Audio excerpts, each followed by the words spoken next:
Hello everyone, कैसे हैं आप? आपका आपके YouTube channel Digvijay commerce classes पर एक बार फिर से स्वागत है। हम आपके लिए अपने इस YouTube channel Digvijay commerce classes पर बीकॉम के सिलेबस के कंपलसरी सब्जेक्ट फाइनेंशियल अकाउंटिंग की पूरी एक सीरीज़ लेके आ रहे हैं, जिसमें आपको एक तरफ से हर एक रूल और उनके प्रैक्टिकल क्वेश्चन 1 बाय 1 मिलता है। आप हमसे जुड़कर अपने कॉमर्स की पढ़ाई एक प्रॉपर वे में पूरी कर सकते हैं। जैसी पढ़ाई आप पाना चाहते हैं, यहाँ बिल्कुल वैसी ही पढ़ाई आपको अवेलेबल कराई जाती है। हम आपकी ज़रूरतों का विशेष ख्याल रखते हैं। हमें पता है कि आपके लिए वो क्लासरूम पढ़ाई या ऑफलाइन पढ़ाई सबसे बेहतर क्यों हुआ करती थी। उसी अंदाज को समेटे हुए हम आपके लिए ये क्लासरूम पढ़ाई या ऑफलाइन पढ़ाई जैसी ही ऑनलाइन नेटवर्क पर पढ़ाई आपके लिए लेके आ रहे हैं। तो प्यारे दोस्तों, देर किस बात की। अगर आप बीकॉम या एमकॉम के छात्र हैं और अपने किसी भी सब्जेक्ट की स्पेशल कोचिंग क्लासेस पाना चाहते हैं, तो आप हमसे जुड़िए। हमसे जुड़कर आप अपनी पढ़ाई को एक नया आयाम देते हैं और बिल्कुल वैसी ही पढ़ाई आप पाते हैं जैसी आप क्लासरूम पढ़ाई या ऑफलाइन पढ़ाई किया करते थे। प्यारे दोस्तों, अगर आप हमसे नए जुड़ रहे हैं तो सबसे पहले हमारे इस YouTube channel Digvijay commerce classes को सब्सक्राइब करिए, शेयर करिए, बेल आइकन दबाइए ताकि आपको हमारे लेटेस्ट वीडियोस के अपडेट मिल सके। आप हमसे पेड क्लास भी ले सकते हैं। पेड क्लास पाने के लिए आप हमारे व्हाट्सएप नंबर पर व्हाट्सएप करिए, मैसेज करिए, आपको पेड क्लास की पूरी जानकारी दे दी जाएगी, जिसमें आपको बहुत थोड़े से शुल्क का भुगतान करके हमसे एक रेगुलर क्लास मिलेगी, PDF मिलेगा, डाउट सेशन रखा जाएगा, क्वेश्चन पेपर सॉल्व कराए जाएंगे। तो ये सब कुछ पाने के लिए आप हमसे पेड क्लास ले सकते हैं। प्यारे दोस्तों, हमने आपके लिए फाइनेंशियल अकाउंटिंग के सबसे इम्पॉर्टेंट लेसन में से एक साझेदारी की शुरुआत की। साझेदार का प्रवेश हम पूरा आपके लिए 1 बाय 1 क्लियर कर चुके हैं। उसके बाद हम सीधा पहुंचे थे साझेदार के अवकाश ग्रहण पर, रिटायरमेंट और डेथ ऑफ ए पार्टनर, कि किसी साझेदार के अवकाश ग्रहण या मृत्यु पर क्या होगा।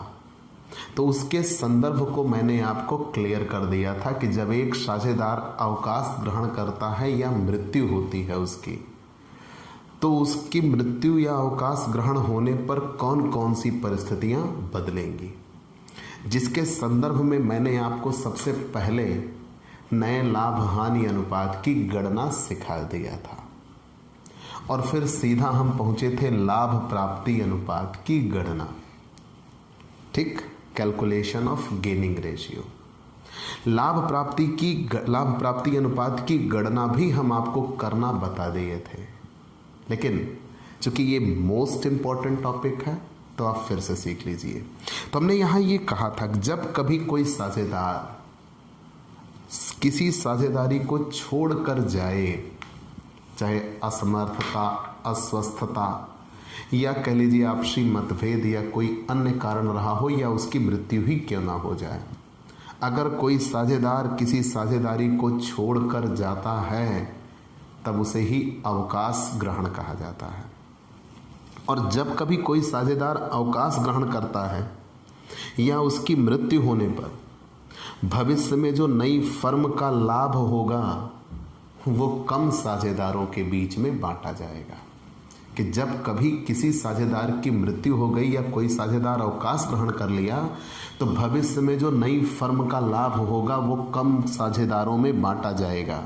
और जब कम साझेदारों में बांटा जाएगा तो शेष साझेदार जो होंगे उनके लाभों में वृद्धि होगी, और उनके लाभों में हुई वही वृद्धि लाभ प्राप्ति कहलाती है। और हमें वही ज्ञात करना है, उसे ही लाभ प्राप्ति अनुपात की गणना कहते हैं। तो हमने आपसे क्या कहा, ये 2 नंबर का थ्योरेटिकल क्वेश्चन है, इसलिए मैं आपको क्लियरली एक्सप्लेन कर रहा हूं।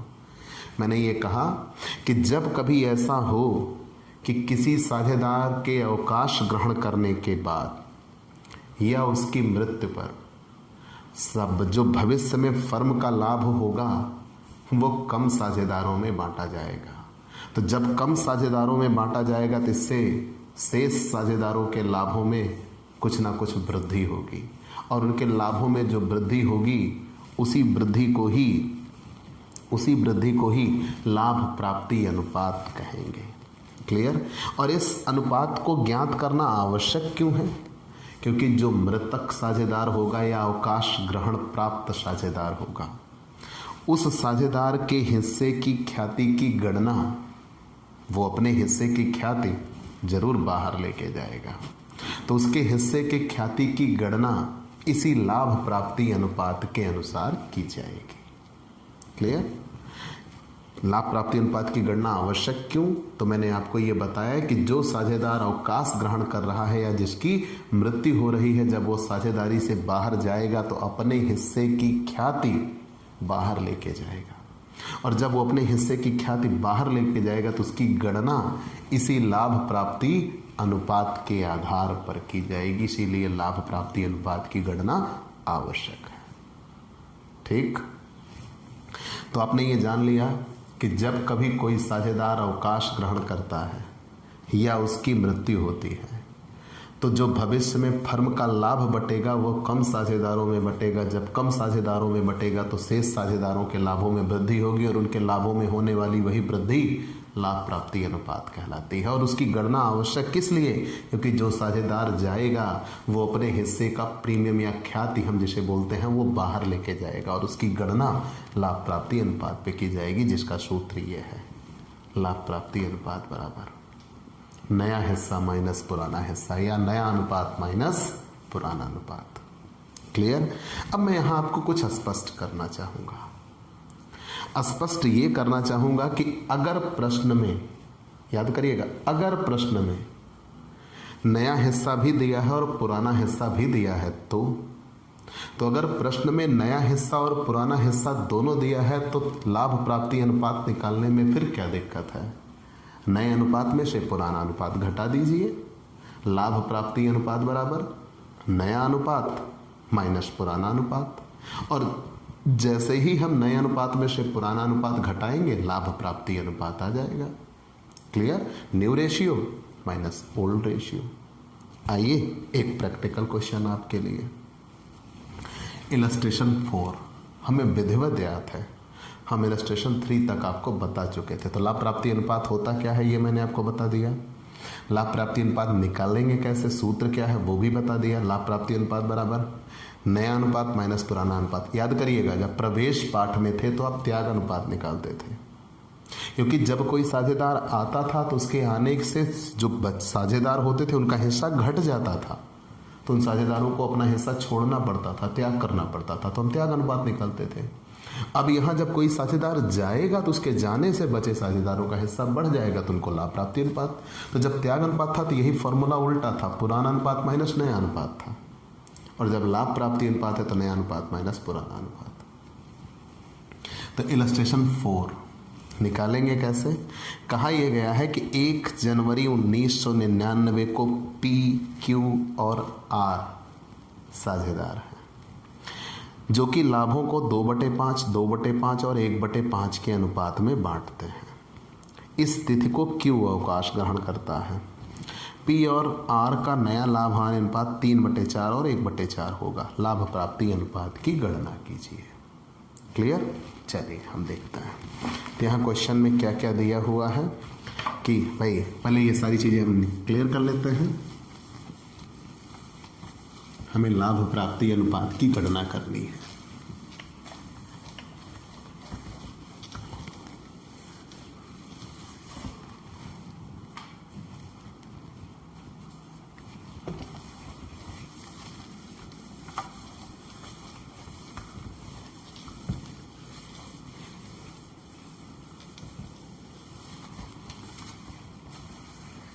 हमें लाभ प्राप्ति अनुपात की गणना करनी है। क्लियर? तो लाभ प्राप्ति अनुपात इलस्ट्रेशन 4, तो यहाँ ये कहा गया कि P, Q, R 3 साझेदार थे। ठीक, 2/5, 2/5 और 1/5 में लाभ हानि को बांटा करते थे। मान लिया PQR 3 साझेदार थे, 2/5, 2/5 और 1/5 के अनुपात में लाभ हानि को बांटा करते थे। कह रहे हैं Q अवकाश ग्रहण कर रहा है, Q साझेदारी को छोड़ के जा रहा है। जब Q साझेदारी को छोड़कर चला जाएगा तो ये कहा गया कि P और R का नया लाभ हानि अनुपात 3/4 और 1/4 होगा। तो नया हिस्सा भी दिया हुआ है Q और R का, पुराना हिस्सा भी दिया है। जब PQR 3 साझेदार थे तो 2/5, 2/5, 1/5 बांटा करते थे। और जब Q निकल गया तो इन्होंने कहा कि अब 4 हिस्से लगेंगे, 3 हिस्सा मेरा, 1 हिस्सा आपका। तो नया हिस्सा भी दिया गया है। तो मैंने अभी कहा लाभ प्राप्ति अनुपात बराबर सूत्र क्या था? लाभ प्राप्ति अनुपात बराबर नया अनुपात माइनस पुराना अनुपात, नया अनुपात माइनस पुराना अनुपात, नए अनुपात में से पुराना अनुपात घटा दिए। ठीक है, तो आइए सबसे पहले हम P के लिए निकालते हैं। P is gaining ratio, P के लिए लाभ प्राप्ति अनुपात, P इज गेनिंग रेशियो। तो P के लिए लाभ प्राप्ति अनुपात, P का नया अनुपात कितना है? 3/4, पुराना अनुपात 2/5। एलसीएम निकाला 20, तो 4 से 20 में भाग किया कितना आया? 5। 5 से 3 में गुणा किया कितना आया? 15। 5 से 20 में भाग किया कितना आया? 4। 4 से 2 में गुणा किया कितना आया? 8, मतलब 7/20। क्लियर? 7/20। आगे बढ़ जाते हैं हम। आर्स गेनिंग, आर का लाभ प्राप्ति अनुपात, आर्स गेनिंग रेशियो। आर का नया हिस्सा कितना है? 1/4। पुराना हिस्सा कितना था? 1/5। एलसीएम निकालते हैं 20। 4 से 20 में भाग करेंगे 5, 5 से 1 में गुणा करेंगे तो 5, माइनस 5 से 20 में भाग करेंगे तो 4, 4 से 1 में गुणा करेंगे तो 4, मतलब 1/20। तो 20 तो दोनों में कॉमन है, मतलब 7/20 अनुपात 1/20। तो 20 कॉमन है तो उसे हटा दिया जाएगा, मतलब 7:1। यही लाभ प्राप्ति अनुपात आया है Q के चले जाने पर P और R का। मतलब Q का 7/8 हिस्सा P को मिल रहा है और Q का 1/8 हिस्सा R को मिल रहा है। क्लियर? चलिए, ये हमने आपको निकाल के समझा दिया कि अगर नया हिस्सा भी दिया हो और पुराना हिस्सा भी दिया हो तो लाभ प्राप्ति अनुपात की गणना कैसे की जाती है। अच्छा, अगर नया हिस्सा ना दिया हो तो केवल पुराना हिस्सा दिया हो, जैसे आप यही क्वेश्चन समझिए कि यहाँ PQR 3 साझेदार थे। ठीक, आप यही क्वेश्चन समझिए। मैं एग्जैक्टली हाल फिलहाल उस दिन मैं आपको बता चुका हूँ कि PQR 3 साझेदार थे और Q अवकाश ग्रहण कर रहा है, तो लाभ प्राप्ति अनुपात क्या होगा? तो Q का हिस्सा खत्म, जो बचा वही नया लाभ हानि अनुपात होगा 2:1, और वही लाभ प्राप्ति अनुपात भी होगा 2:1। मतलब सीधी सी बात यह है कि जो चला जाए उसके हिस्से को खत्म, जो पुराना हिस्सा है वही कैरी ऑन होगा, वही लाभ प्राप्ति अनुपात माना जाएगा और वही नया लाभ हानि अनुपात माना जाएगा। अगर मान लीजिए R साझे गया होता तो 2:2, मतलब 1:1 हो जाता। ठीक, ये याद रखिएगा। तो चलिए, आपने लाभ प्राप्ति अनुपात जान लिया और आप पीछे पास्ट में त्याग अनुपात भी पढ़ चुके हैं। तो लाभ प्राप्ति अनुपात और त्याग अनुपात की तुलना कैसे हो? क्या दोनों में कोई अंतर है? बिल्कुल अंतर है। अगर आप लाभ प्राप्ति अनुपात की बात करते हैं तो लाभ प्राप्ति अनुपात आप कैसे निकालते हैं? याद रखिएगा, अगर आप लाभ प्राप्ति अनुपात की बात करते हैं तो मैंने अभी कहा लाभ प्राप्ति अनुपात बराबर सूत्र होता है नया अनुपात माइनस पुराना अनुपात। और अगर आप त्याग अनुपात की बात करते हैं तो त्याग अनुपात का सूत्र था पुराना अनुपात माइनस नया अनुपात।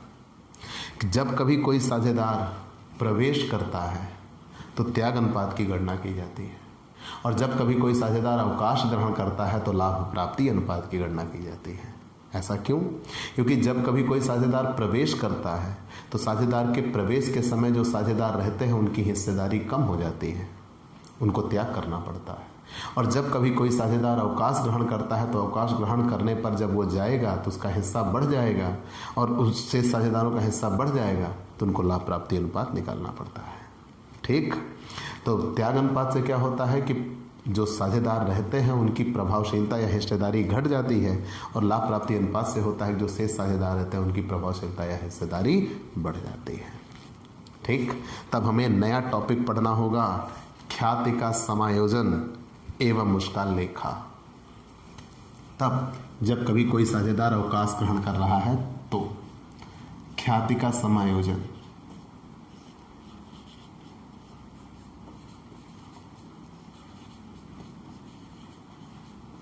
एवं उसका लेखा। ठीक, ख्याति का समायोजन एवं उसका लेखा। पहले ये जानिए ये ख्याति का समायोजन आखिर होता क्या है और उसका लेखा क्यों आवश्यक। ठीक, हमें टॉपिक जानना है ख्याति का समायोजन एवं उसका लेखा। तो जब कोई साझेदार अवकाश ग्रहण करता है या उसकी मृत्यु होती है, याद रखिएगा, जब कोई साझेदार अवकाश ग्रहण करता है या उसकी मृत्यु होती है तो फर्म में उसकी भी ख्याति का हिस्सा होता है या अधिकार होता है। याद रखिएगा, जब कोई साझेदार अवकाश ग्रहण करता है या मृत्यु होती है तो उस साझेदार का भी फर्म की ख्याति में हिस्सा या हिस्से में अधिकार होता है। चलिए मान लिया। और जब कोई साझेदार ख्याति उस साझेदार सहित सभी साझेदारों के प्रयासों का परिणाम होती है। तो जो साझेदार अवकाश ग्रहण कर रहा है वो अपनी ख्याति को बाहर ले जाना चाहेगा। याद रखिएगा, बिल्कुल ले जाएगा। क्यों? क्योंकि जब वो चला जाएगा तब भविष्य के लाभों में हिस्सा नहीं पाएगा और जो भविष्य के लाभ होंगे वो कहीं ना कहीं उसकी ख्याति के बदले में भी होंगे जिसका कि लाभ उसे मिलना चाहिए। लेकिन अब चूंकि वो यहाँ इस साझेदारी में होगा नहीं तो अब उस हिस्से में उसको लाभ नहीं मिलेगा। जब उसको लाभ नहीं मिलेगा तो वो जाते समय अपनी ख्याति का नकदीकरण अवश्य ले जाना चाहेगा और उसके चले जाने के बाद जिनको लाभ पहुंच रहा होगा वो उसको भुगतान करेंगे। हमने आपको क्या बताया कि कोई अवकाश ग्रहण या मृत साझेदार का ख्याति के हिस्से में अधिकार होता है क्योंकि ख्याति उस साझेदार सहित समस्त साझेदारों के प्रयासों का परिणाम होती है। किसी एक साझेदार की मेहनत नहीं बल्कि सभी साझेदारों के सामूहिक प्रयास का परिणाम है उस साझेदारी फर्म की एक ख्याति का होना। और वो फर्म के भावी लाभों में कोई हिस्सा नहीं पाएगा क्योंकि वो अवकाश ग्रहण कर ले रहा है। और जो एक स्तर तक ख्याति के वर्तमान मूल्य पर आधारित होगी, मतलब जो भविष्य में लाभ होगा उसमें उसकी ख्याति का भी कुछ ना कुछ अंश या योगदान जरूर होगा। अतः यह उचित माना जाता है कि जो निर्गामी साझेदार है, मृत साझेदार है, अवकाश ग्रहण प्राप्त साझेदार है, वो ख्याति के एक भाग को जितना उसकी हिस्सेदारी थी क्षतिपूर्ति के रूप में उसे दिया जाना चाहिए। तो साझेदार अवकाश ग्रहण या मृत्यु पर ख्याति का मूल्यांकन साझेदारों के मध्य समझौते के आधार पर किया जाता है। लेकिन अब यहाँ एक बात और कि पहले आप अध्ययन कर चुके हो लेखांकन प्रमाप 10 में ये कहा गया है कि ख्याति का लेखा पुस्तकों में तभी किया जाता है जबकि इसके लिए कुछ ना कुछ धन दिया गया हो, मतलब ये बाहर से क्रय की गई हो। अगर क्रय की गई ख्याति होगी तभी उसका लेखा किया जाएगा, नहीं तो उसका लेखा ही नहीं किया जाता। और जब लेखा ही नहीं किया जाता तब ख्याति खाता नहीं खोला जा सकता। तो पुरानी पद्धति के अनुसार बिना ख्याति खाता खोले लेखा करना ही किया जाएगा या कहा जाएगा। चलिए मान लिया। और ऐसी परिस्थिति में जब कभी कोई साझेदार जाएगा तो उसके लिए एंट्री क्या होगी, याद रखिएगा, क्योंकि ख्याति का लेखा केवल उसी ख्याति का होता है जो क्रय की गई ख्याति होती है। जो बिना क्रय की गई ख्याति होती है उसका लेखा नहीं होता। तब एंट्री क्या होगी, जो साझेदार जाएगा वो अपने हिस्से की गुडविल लेके जाएगा और जो साझेदार बचे होंगे जिनका हिस्सा बढ़ रहा होगा वो उसके हिस्से की गुडविल का भुगतान करेंगे। तो जो साझेदार जा रहा है उसकी पूंजी बढ़ जाएगी, जो साझेदार जा रहा है उसकी पूंजी बढ़ जाएगी। तो टू रिटायरिंग पार्टनर कैपिटल। और जो साझेदार बचे हैं जिनका हिस्सा बढ़ रहा है उनको गेनिंग पार्टनर कैपिटल कहा जाता है। गेनिंग पार्टनर कैपिटल, उनकी पूंजी घट जाती है। Gaining partner capital account debit. मतलब सीधी बात ये बनी कि जो साझेदार बचा है अब उसका हिस्सा, जो साझेदार बचा है अब उसे देना होगा। मतलब जो साझेदार जा रहा है वो अपने हिस्से की गुडविल लेके जाएगा। तो जो साझेदार जा रहा है उसका हिस्सा बढ़ेगा तो उसकी पूंजी हम क्रेडिट करते हैं उस प्रीमियम से, और जो साझेदार बचे हैं उसे देना पड़ेगा तो उनका हिस्सा घटेगा। आप सिर्फ यही इतना ध्यान दीजिएगा कि जो साझेदार जा रहा है उसकी पूंजी बढ़ रही है कि घट रही है, फाइनल हिसाब करना है। लेकिन जब वो प्रीमियम भी पा जाएगा तो उसकी पूंजी बढ़ जाएगी, तो उसकी पूंजी क्रेडिट कर देते हैं, और जो बचे साझेदार हैं उनकी पूंजी डेबिट कर देते हैं। पुस्तकों में ख्याति का कोई लेखा नहीं हुआ रहा होगा क्योंकि ये क्रय की गई ख्याति नहीं होगी, वास्तव में ये तो बिना क्रय की गई ख्याति है। तो जब ये बिना क्रय की गई ख्याति है तो इसका लेखा हमने नहीं किया था, तो इसके लिए हम एंट्री क्या बनाएंगे?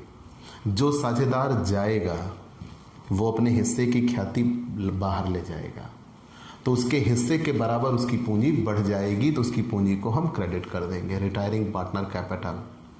और जो बचे साझेदार होंगे जिनको उसकी वजह से लाभ पहुंचा होगा उनकी पूंजी हम घटा देंगे। ठीक, gaining partner capital account debit to retiring partner capital account. उदाहरण 5 देखिएगा, यल, यम और ओ लाभ हानि 4:3:2 के अनुपात में बांटते हुए साझेदार हैं। यम अवकाश ग्रहण करता है और ख्याति का मूल्यांकन 72,000 रुपये किया जाता है। यम के ख्याति के हिस्से की गणना कीजिए और ख्याति की आवश्यक रोजनामचा प्रविष्टियां दीजिए। यल और ओ भविष्य में लाभ हानि को 5:3 के अनुपात में बांटने का निश्चय करते हैं। ठीक, इतना कुछ कहा है। तो आइए इसी चीज़ को हम आगे बढ़ाते हैं। यहाँ इलस्ट्रेशन 5 में ये कहा गया है कि यल, यम और ओ 3 साझेदार थे और ये लाभ हानि को बांटते थे 4:3:2 में। जोड़ लेते हैं तो 4:3:2, 4/9, 3/9, 2/9। यम अवकाश ग्रहण करता है। यम के अवकाश ग्रहण करने के बाद यल और ओ दोनों साझेदारी को भविष्य में किस अनुपात में बांटेंगे? 5:3 में, मतलब 5/8, 3/8। ध्यान देते चलिएगा। यल, यम और ओ 3 साझेदार थे। यल, यम और ओ 3 साझेदार थे। 4:3:2 में बंटवारा करते थे। यम ने अवकाश ग्रहण कर लिया। यम के अवकाश ग्रहण करने के बाद इनका नया अनुपात ये हो गया। तो सबसे पहले हम लाभ प्राप्ति अनुपात निकालते हैं। लाभ प्राप्ति अनुपात, लाभ प्राप्ति अनुपात। तो लाभ प्राप्ति अनुपात बराबर होता है नया अनुपात माइनस पुराना अनुपात। नया अनुपात माइनस पुराना अनुपात। ठीक, तो सबसे पहले किसके लिए लाभ प्राप्ति अनुपात निकाला जाएगा? यल के लिए। यल्स गेनिंग रेशियो, यल का लाभ प्राप्ति अनुपात। तो यल का नया लाभ हानि अनुपात कितना है? 5/8। पुराना अनुपात इनका कितना था? 4/9। एलसीएम निकाल लेते हैं। यहाँ 72 आएगा। तो 8 9 72, 9 से 5 में गुणा कर दिया 45। 9 से 72 भाग कर देंगे 8, 8 से 4 में गुणा कर देंगे 32, बराबर 13/72। ये यल के लिए आया। ठीक, फिर ओ के लिए, ओ गेनिंग रेशियो, ओ का लाभ प्राप्ति अनुपात कितना होगा? तो जब हम ओ के लिए निकालेंगे तो ओ का नया हिस्सा कितना है? 3/8। पुराना हिस्सा कितना है? 2/9। एलसीएम आएगा 72। 8 9 72, 9 3 27। ये 9 से 8 में 72 भाग करेंगे 8, 8 से 2 में गुणा करेंगे 16, मतलब 11/72। ठीक, तो अनुपात निकल के आएगा 13/72, अनुपात 11/72। मतलब इसे हम कह सकते हैं 13:11। यही लाभ प्राप्ति अनुपात निकल के आया। अब पूरे फर्म की गुडविल क्वेश्चन में कितना दिया गया है, यहाँ तक तो आप स्क्रीनशॉट ले सकते हैं। बिल्कुल, तो यहाँ ये कहा गया है कि यल, यम और ओ 3 साझेदार थे। याद रखिएगा, यल, यम और ओ 3 साझेदार थे, और जब 3 साझेदार थे तो पूरे फर्म की गुडविल, जब याद रखिएगा यल, यम और ओ 3 साझेदार थे, जब यल, यम और ओ 3 साझेदार थे तो लाभ हानि इनका था 4:3:2। इन्होंने साझेदारी में यम अवकाश ग्रहण कर लिया तो लाभ हानि अनुपात हुआ 5:3। पूरे फर्म की गुडविल 72,000 रुपये कही गई है। तो जब पूरे फर्म की गुडविल 72,000 कही गई है तो यम अपना हिस्सा ले जाएगा बाहर। तो जब यम अपना हिस्सा बाहर ले जाएगा तो यम का हिस्सा है 3/9, 9×8 = 72, 8×3 = 24, 24,000 रुपये यम की अपनी ख्याति है और उस ख्याति को बाहर ले जाएगा। उसे देगा कौन? तो याद रखिए, जब कभी कोई साझेदार अवकाश ग्रहण करता है तो वो अपने हिस्से की ख्याति बाहर ले जाता है। यही आप पढ़े हो। तो यहाँ पूरे फर्म की गुडविल है 72,000। यम की गुडविल कितनी होगी? Young's goodwill. तो यम की गुडविल कितनी है? तो यम की गुडविल आई 24,000 रुपये आई। यम को 24,000 चाहिए। किससे? यल और ओ से। 13:11 में देंगे, क्योंकि लाभ प्राप्ति अनुपात 13:11 है। गुणे 13/24 और दूसरे वाले देंगे 24,000 गुणे 11/24, मतलब 11,000 रुपये ओ देंगे और 13,000 रुपये कौन देंगे? यल देंगे। क्लियर? तो आप इसका स्क्रीनशॉट ले लीजिए। अब हमने नियम आपको बताया है कि जो साझेदार बचे होते हैं उनकी पूंजी घट जाती है। तो यल की पूंजी घट जाएगी 13,000, यल्स कैपिटल अकाउंट डेबिट, ठीक। ओ की कैपिटल भी कम हो जाएगी, ओस कैपिटल अकाउंट डेबिट 2। यल की पूंजी कम हो गई, ओ की पूंजी कम हो गई, और जो साझेदार जा रहा है उसकी पूंजी क्रेडिट हो जाएगी, यम्स कैपिटल, ठीक। यम की पूंजी बढ़ जाएगी कितने रुपए? 24,000। यल की पूंजी घट जाएगी कितना? 13,000, और ओ की पूंजी घट जाएगी 11,000। क्लियर? Question solve. तो जो साझेदार जा रहा है उसकी पूंजी बढ़ जाती है और जो शेष साझेदार होते हैं उनकी पूंजी घट जाती है। और मैंने क्लियर कट आपको नियम बताया है, जिसकी पूंजी घट रही हो उसको हम डेबिट करते हैं और जिसकी पूंजी बढ़ रही हो उसको क्रेडिट करते हैं, ठीक। एग्जैक्टली इसी नियम पर एक क्वेश्चन और है। ए, बी और सी साझेदार हैं जो लाभों को 4:3:3 के अनुपात में बांटते हैं, ठीक। केवल किसी एक साझेदार को लाभ पहुंचेगा, तब आप क्या करिएगा? किस साझेदार को लाभ पहुंचेगा? केवल एक साझेदार को लाभ पहुंचेगा। देखिएगा कैसे। जब केवल एक साझेदार को लाभ पहुंचेगा तो वही पूरा फर्म की गुडविल चुकाएगा। जो साझेदार जाएगा वो अपने हिस्से की गुडविल लेके जाएगा, और जिस साझेदार को लाभ पहुंचेगा वो उसे उसका हिस्सा चुकाएगा। यही इतनी बात आप याद रखिएगा, ठीक। तो यहां प्रश्न में दिया है कि ए, बी और सी साझेदार हैं, लाभों को 4:3:3 के अनुपात में बांटते हैं। सी की निवृत्ति पर 30,000 रुपये फर्म की ख्याति के मूल्य पर सहमति हुई। आगे, ए और बी भविष्य में लाभ हानि को 7:3 के अनुपात में बांटने के लिए सहमत हुए। ख्याति के संबंध में आवश्यक रोजनामचा प्रविष्टियां दीजिए। ए, बी, सी 3 साझेदार थे, 4:3:3 में बंटवारा हो रहा था, मतलब 4/10, 3/10, 3/10। सी अवकाश ग्रहण कर रहा है। सी के अवकाश ग्रहण करने के बाद ए और बी ने भविष्य में अपने लाभों को 7:3 में बंटवारे का निर्णय लिया, ठीक। तो ये पुराना हिस्सा है और ये नया हिस्सा है, दोनों पता है। तो लाभ प्राप्ति अनुपात क्या होगा? लाभ प्राप्ति अनुपात, तो लाभ प्राप्ति अनुपात बराबर नया है अनुपात माइनस पुराना अनुपात। यही आप पढ़े हैं कि यहाँ ये कहा गया था कि ए, बी और सी 3 साझेदार थे।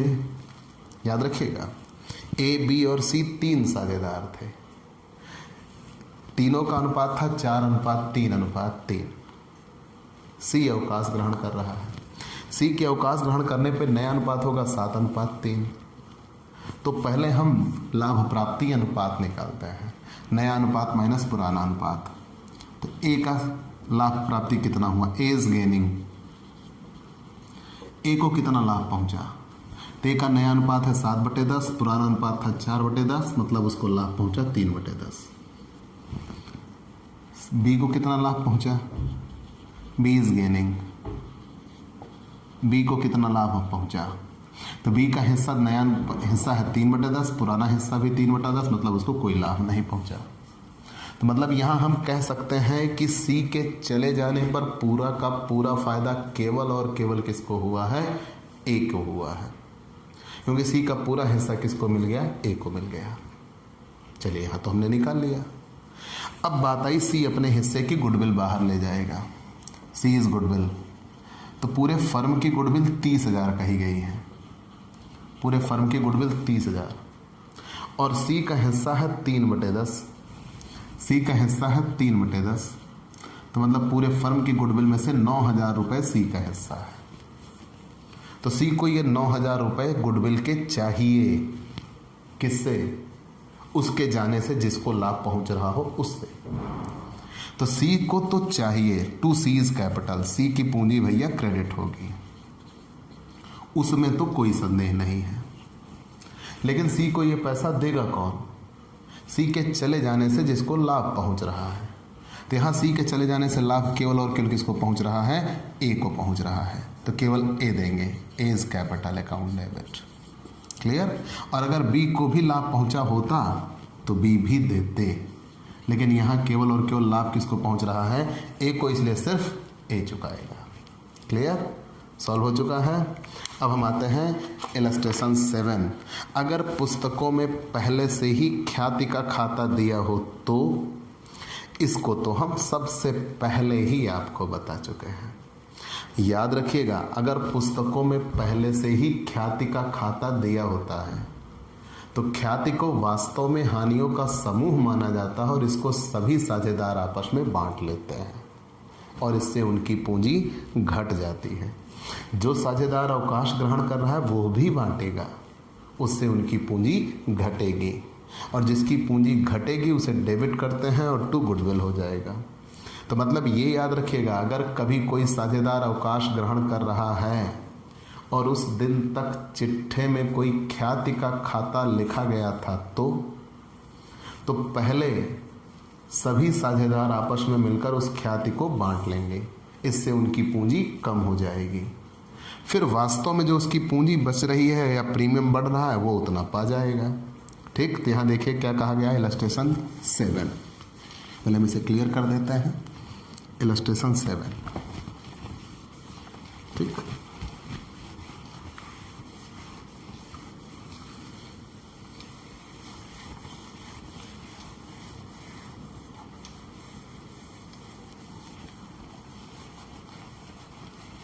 देखिए इलस्ट्रेशन 7, एक्स वाई और जेड साझेदार हैं, 4:3:2 के अनुपात में लाभ विभाजन करते हैं। वाई अवकाश ग्रहण करता है और फर्म की ख्याति का मूल्य 90,000 आंका जाता है। ये फर्म की गुडविल है जिसका खाता नहीं खोला गया। लेकिन एक्स और वाई जेड की पुस्तकों में प्रविष्टियां कीजिए। यदि चिट्ठे में ख्याति 54,000 रुपये दिखाई गई हो तो नई ख्याति तो है 90,000 और पुरानी ख्याति दिखाई गई है 54,000 रुपये। तो हमने पहले ही बताया कि जब पहले पुस्तकों में पुरानी ख्याति हो तो उसको सभी साझेदार आपस में क्या कर लेते हैं, बांट लेते हैं, उसको सभी साझेदार आपस में बांट लेते हैं। ये विशेष रूप से याद रखिएगा। फिर से बात समझ लीजिए कि जब पुस्तकों में पहले से ही ख्याति खाता दिया हो, तो जब पुस्तकों में पहले से ही ख्याति खाता दिया हो तो किसी भी साझेदार के प्रवेश के पहले सभी साझेदार उसको आपस में बांट लेते थे। यहाँ किसी भी साझेदार के अवकाश ग्रहण करने के पहले भी उसको सभी साझेदार आपस में बांट लेंगे और इससे उनकी पूंजी घट जाती है। तो यहाँ कितने साझेदार हैं, एक्स वाई और जेड, तो एक्स की कैपिटल घट जाएगी, कैपिटल अकाउंट डेबिट, वाई की कैपिटल घट जाएगी और जेड की भी कैपिटल घट जाएगी। ठीक, एक्स वाई और जेड की पूंजी घट जाएगी। ठीक है, और 2 गुडविल, गुडविल को आपस में बांट लेंगे तो गुडविल कितने रुपए थी? 54,000। तो 54,000 का बंटवारा किस अनुपात में होगा? पुराने अनुपात में। तो 54,000 का 4/9, 54,000 का 3/9 और 54,000 का 2/9। ठीक, तो यहाँ आएगा 9 छक 54, 24,000, यहाँ आएगा 18,000 और यहाँ आ जाएगा 12,000। क्लियर? 24,000 एक्स की पूंजी घट जाएगी, 18,000 वाई की पूंजी घट जाएगी और 12,000 जेड की पूंजी घट जाएगी। क्लियर?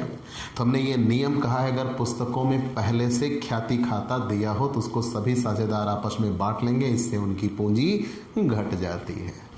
घट गई। अब फिर हम आगे बढ़ते हैं। अब नई फर्म की पूंजी गुडविल दी गई है 90,000। अब यहाँ ध्यान दीजिएगा, क्योंकि एक जर्नल एंट्री और होनी है, लेकिन हम बता रहे हैं कि एक्स वाई जेड 3 साझेदार थे, 4:3:2 में बंटवारा कर रहे थे। ठीक, तो 4 3 7 2 9। फिर यहाँ ये कह रहा है कि वाई अवकाश ग्रहण करता है, मान लिया, और नया लाभ हानि अनुपात नहीं दिया। तो हमने ये कहा था कि जब कभी ऐसे हालात हों कि नया लाभ हानि अनुपात ना दिया हो तो जो साझेदार गया उसका हिस्सा खत्म। अब जो साझेदार बचे हैं अपने पुराने अनुपात को आगे बढ़ा लेंगे। तो मतलब इनका पुराना अनुपात क्या होगा? 4:2, जिसे हम कह सकते हैं 2:1। इसी अनुपात को आगे बढ़ाएंगे। तो जब ये इसी अनुपात को आगे बढ़ाएंगे तो यही इनका नया लाभ हानि अनुपात होगा और यही इनका लाभ प्राप्ति अनुपात भी होगा। याद रखिएगा, मैंने क्या कहा? जब कभी कोई साझेदार अवकाश ग्रहण करे तो उसके हिस्से को खत्म। जो शेष साझेदार हैं अपने पुराने अनुपात को आगे बढ़ा देंगे। पुराना अनुपात इनका कितना था? 4:2। 4:2 को आगे बढ़ा देंगे, मतलब 2:1। तो 2 और 1 हिस्सा मिलकर कितना हो? सॉरी, यहाँ 1 लिख दिया गया, 3। 2/3 और 1/3। क्लियर? फिर से जान लीजिए, जब कभी कोई साझेदार अवकाश ग्रहण करता है तो उस साझेदार के अवकाश ग्रहण करने पर उसकी हिस्सेदारी खत्म कर दिया हमने, उसकी हिस्सेदारी खत्म कर दिया। जो शेष बचे साझेदार हैं वो पुराने अनुपात को आगे बढ़ाएंगे, 4/9 और 2/9, मतलब 4:2 यहाँ कह सकता है। तो 4:2 मतलब 2:1, 2/3 और 1/3 को आगे बढ़ाएंगे। ठीक है? अब पूरे फर्म की गुडविल है 90,000। तो जो साझेदार जा रहा है उसके हिस्से की गुडविल कितनी थी? 90,000 का 3/9, मतलब उसके हिस्से की गुडविल थी 30,000। जो साझेदार जा रहा है वाई की गुडविल कितनी है? तो वाई की गुडविल है 30,000 रुपये। तो वाई का 30,000 उसको किससे मिलेगा? एक्स और जेड से मिलेगा। तो एक्स कितना देंगे? 30,000 का 2/3, उसको जितना लाभ पहुंचा। जेड कितना देंगे? उसको जितना लाभ पहुंचा। तो जेड देंगे 10,000, वाई देंगे 20,000। तो जिस साझेदार से उसे मिल रहा है उसकी पूंजी घट जाएगी, तो एक्स की पूंजी घट जाएगी। X capital account debit, x से कितना मिल रहा है? 20,000। जेड की पूंजी घट जाएगी, जेड से उसे मिल रहा है कितने रुपए? 10,000। 2 किसको मिल रहा है? वाई को, तो वाई की पूंजी बढ़ जाएगी। क्लियर? कितने रुपए? 30,000। ऐसे ही ये क्वेश्चन सॉल्व होते हैं।